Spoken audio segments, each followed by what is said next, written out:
नाज़रीन तव्हांखे अपडेट कंदा हलूं। ब्रेकिंग न्यूज़ आहे। हालामा पब्लिक हेल्थ खाते जो कारनामो लखे रुपयनि जी मालियत जा सरकारी वण वढाए विकिरो कया विया आहिनि।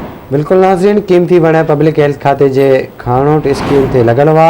SDO ऑपरेशन रात जी ऊंदाही में वण वढाए छॾिया आहिनि। साञा वेंदड़ धुरियुनि पारां DC समेत आला इख्तियारनि खां कार्रवाई जो मुतालबो कयो वियो आहे।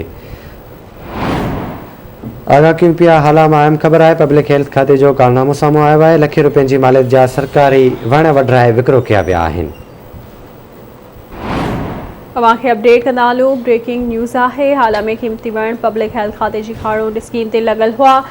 SDO ऑपरेशन रात जी ऊंदाही में वण वढाए छॾिया आहिनि। तफ़सील मालूम कंदासीं। हालामा नदीम मंगरियो खां। जी नदीम, अपडेट कजो।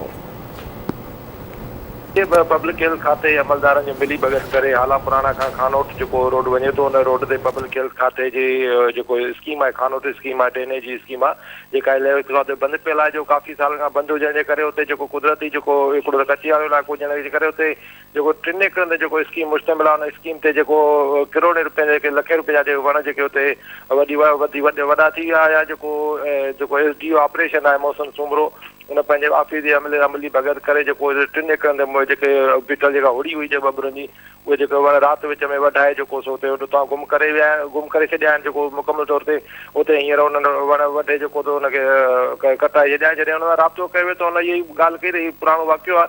ऐं हिन में जेके मुलज़ जेके अमलदार उनखे मूं जेको काठ जेको चोरी थियो हुयो उहो मूं वढाइल जो पकड़ायो हुयो पर उन जे जेको काठ वढण जो मुलज़ माण्हू हुया उन ते हिन वक़्त ताईं का बि जेका FIR दाख़िल न कई वई हुई। उहो इलाइक़े वासियुनि जेको चयो आहे जेको हुन वाक़ई जेका जांच करे जेको मुलज़ अमलदार क़ानूनी कार्रवाई कई वञे। जी नदीम, वॾी महिरबानी अव्हां जी तफ़सील खां आगाह करण लाइ।